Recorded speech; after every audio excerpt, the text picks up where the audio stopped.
S'il vous plaît. Tout d'abord, félicitations pour cette victoire qui clôture le deuxième tour qualificatif pour l'équipe nationale pour les qualifications de la Coupe du Monde Brésil 2014. Une victoire face au Mali 1-0. Est-ce qu'on peut avoir un mot sur ce match d'aujourd'hui? Bonsoir à tout le monde. Je suis un petit peu fatigué. C'est une très belle victoire de l'équipe algérienne. C'est une victoire avec beaucoup de panache, beaucoup de générosité. C'est une victoire tout à fait méritée. Je savais que l'équipe de Mali va essayer de faire pour nous surprendre.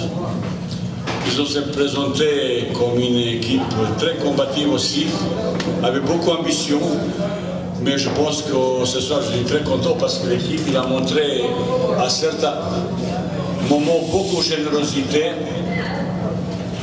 Même si ce soir, que vous avez remarqué, j'ai fait montrer certains gars qui ont joué la première fois. Et cette victoire, c'est une meilleure préparation pour le match de barrage, avec beaucoup plus d'optimisme, comme après le match contre la Guinée. On maintenant prépare un procès pour le match de barrage. France internationale, quand l'Algérie a perdu contre le Mali, c'était le Mali qui était le favori.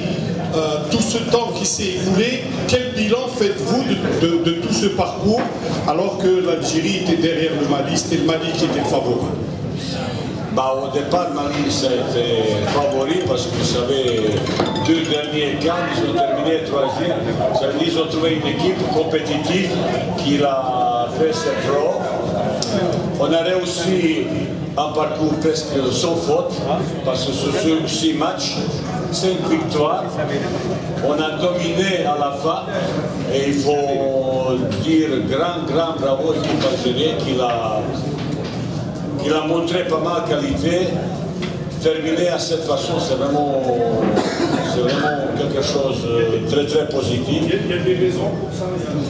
Il y a raison, c'est, vous savez, depuis 2 ans, on a tellement travaillé, on a tellement de choses à améliorer, mais ce n'est pas encore peut-être assez pour Coupe du Monde. Je sais toutes les difficultés. Par exemple, grosse difficulté que j'ai eu par exemple pour ce match, il y a 80% d'équipes, entre guillemets, titulaires qui ne jouent pas. Et le joueur qui ne joue pas, il n'est pas compétitif. Après, vous pouvez légitimement poser la question, pourquoi vous sélectionnez? Mais si j'avais autant de joueurs de qualité après, il n'y a aucun problème. Ça veut dire qu'il y a un gros problème derrière ça. J'ai vu ce soir le gars qui sont physiquement pas prêts, qui souffrent beaucoup. Je ne peux pas faire jouer exprès 4 gars qui ont un carton jaune. Pas prendre de risque, même si on a perdu, j'ai pris le risque. Mais c'est ça qui m'a fait plaisir, cette victoire, avec panache, avec le changement que je fais presque chaque match, même 5-6 joueurs.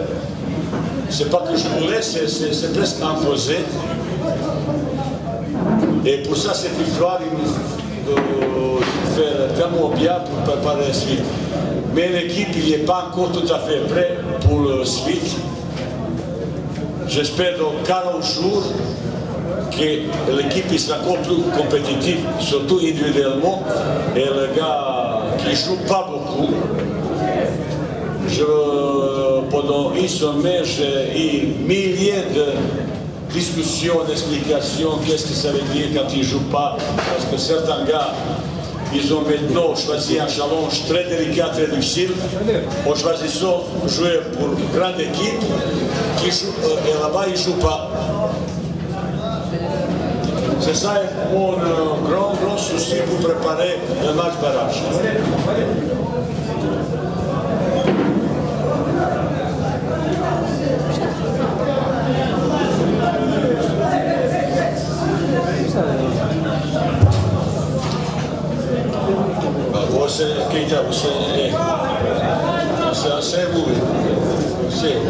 Je vais terminer vite.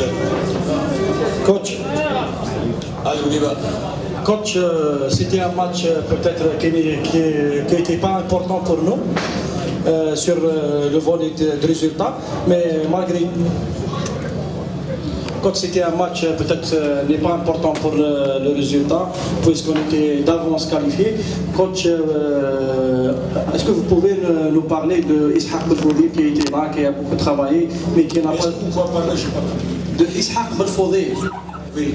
Il n'a pas beaucoup joué aujourd'hui, coach, sauf 2 minutes, et il est sorti peut-être en colère, il a quitté directement vers... Vraiment, avec tout le respect que je te dois, monsieur, c'est pas la peine, on ne parle pas maintenant, il faut féliciter. Pourquoi je fais ça? Moi, je sais, je fais ça, je ne vais pas donner occasion parce que ce joueur, il est arrivé première fois, il va s'adapter, il va retrouver, pas seulement esprit, de façon qu'on joue. Comment il joue à Inter, il joue complètement différent là, on a différentes organisations. Et après, je ne veux pas brûler au départ un joueur comme ça. C'est la chose qu'on veut savoir. Il faut plus parler de générosité parce que j'étais moi personnellement surpris avec le rendement d'équipe de Mali. Je pensais, après le premier temps, ils vont lâcher, mais ils n'ont pas lâché jusqu'au bout. Ils ont été vexés. Ils voulaient montrer qu'ils sont une grande équipe, qu'ils ont mérité ça. Et on a souffert jusqu'à la dernière minute. Il faut plus parler, plus jouer ça. Je sais beaucoup plus que vous. Pourquoi celui-là il ne joue pas, pourquoi ça, et c'est pas le moment pour parler de...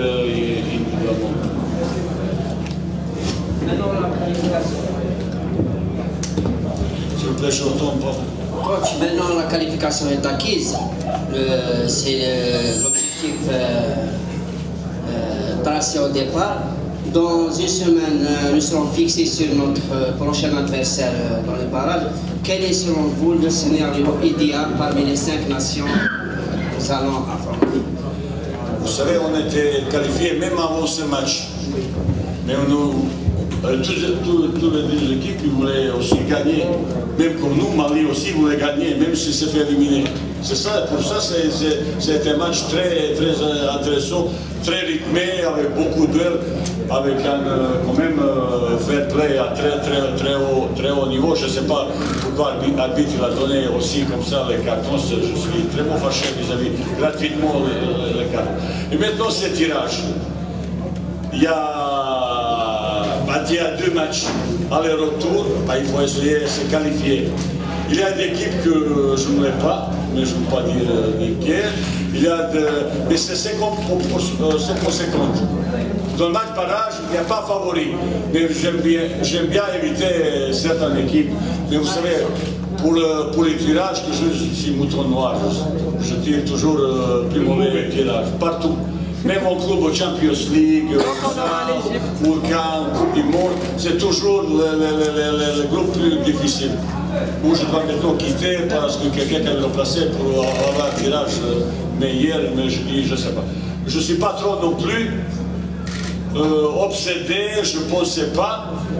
On a terminé notre qualification avec panache. Sur 6 matchs, on a 5 victoires. Je ne sais pas, est-ce qu'il dans l'histoire de qualification pour l'équipe algérienne, est-ce qu'il a fait mieux, mais c'est assez appréciable, c'est ça.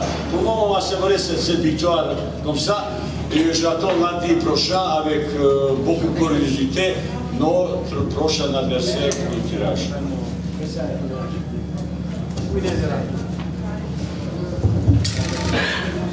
Bonsoir coach. Juste une petite question par rapport à Hassan Ibda. Comment l'avez-vous trouvé aujourd'hui? On l'a senti un petit peu diminué physiquement, mais vous l'avez maintenu jusqu'à la fin du match. Comme je l'ai dit tout à l'heure, vous connaissez, même si vous êtes au courant de bien votre mouchard, vous donne toujours des formations, mais vous ne connaissez pas assez.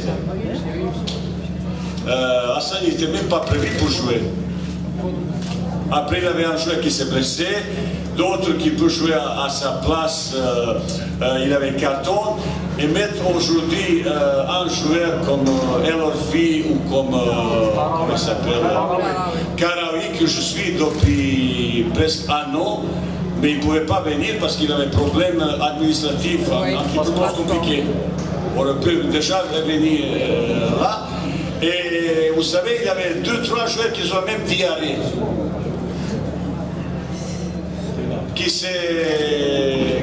Je suis avant match.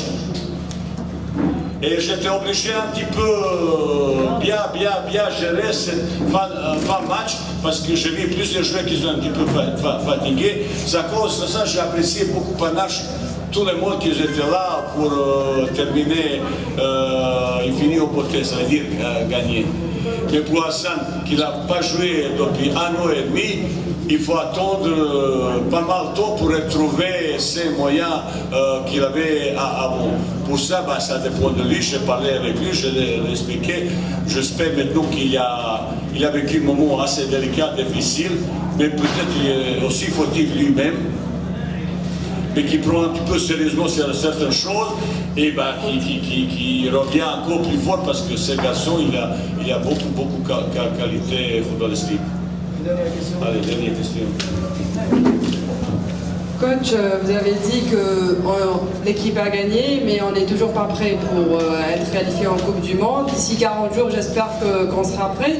Qu'est-ce que vous pensez corriger justement par rapport à ce qu'on a vu ce soir et face à la Guinée pour qu'on soit enfin prêt pour nous qualifier? Vous savez, madame, j'ai une semaine par exemple pour préparer un match. Tout à l'heure, j'ai dit à monsieur, j'ai un gros souci pour eux. 80% de l'équipe ne joue pas. Ça veut dire eux, j'ai dit conscience professionnelle et responsabilité individuelle, c'est eux. À une semaine, je ne peux pas changer grand chose. Il y a encore pas mal de faiblesses tactiques. Mais pourquoi tactique? Parce que part des joueurs jouent à leur façon. Ce soir, j'ai vu ce monsieur qui est intégré, il a un petit peu piégé, il s'est écarté là-bas. Je sais pourquoi il s'est écarté là-bas. Et là-bas, il fallait tout de suite, tu prends celui-là, tu prends celui-là. Il t'est piégé. Les joueurs qui ont un petit peu, qui ont mal là, il peut toujours te proposer une solution que tu ne peux pas même pas imaginer. Et là, on est tactiquement encore un petit peu au retard. Physiquement aussi, mais ça ne dépend pas de moi. Il faut qu'ils se préparent mieux dans leur propre club. Et surtout, le joueur qui ne joue pas, trouver un niveau de forme physique nécessaire et tout ça, ça dépend pas de moi, ça dépend de... Pour ça, je reste à leur disposition sur leur caution, ni professionnelle, ni humain, et surtout attachement, parce que je dis, les gars, il y a 2 ans, on a commencé vraiment bas, l'équipe qui l'a fait Coupe du Monde 2010, j'ai vu qu'il était plus fin, c'est terminé le cycle, il faut recommencer. Et depuis 2 ans, vous savez, 70 joueurs, j'ai essayé, presque 50 joueurs, essayé de jouer. Il fallait construire, et on arrivait maintenant dans le port de Coupe du Monde. Là, c'est quand même, même si on devient champion du monde, vous ne serez jamais content, j'ai compris depuis certain moment. Mais moi, personnellement, on est très fiers qu'est-ce qu'on a abouti jusqu'à 2 ans avec cette équipe. Peut-être on aurait plus, peut-être moi, mais moi, je suis très fier de tout ce qu'on a réussi jusqu'à maintenant. Maintenant, il nous reste un dernier obstacle pour faire quelque chose d'exceptionnel. Est-ce que nous serons capables? Ça dépend pas seulement de Vaïd. Il y a beaucoup de critères, beaucoup de choses qui peuvent influencer cette barrage.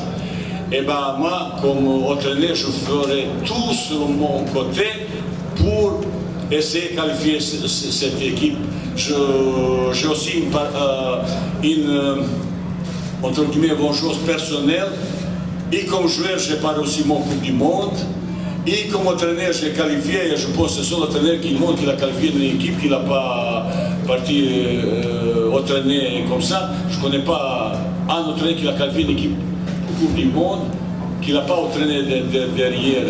Je suis un des rares. C'est-à-dire qu'il y a mon personnel qui m'a poussé pour faire mon côté, mon maximum pour donner à l'équipe tout ce que je peux.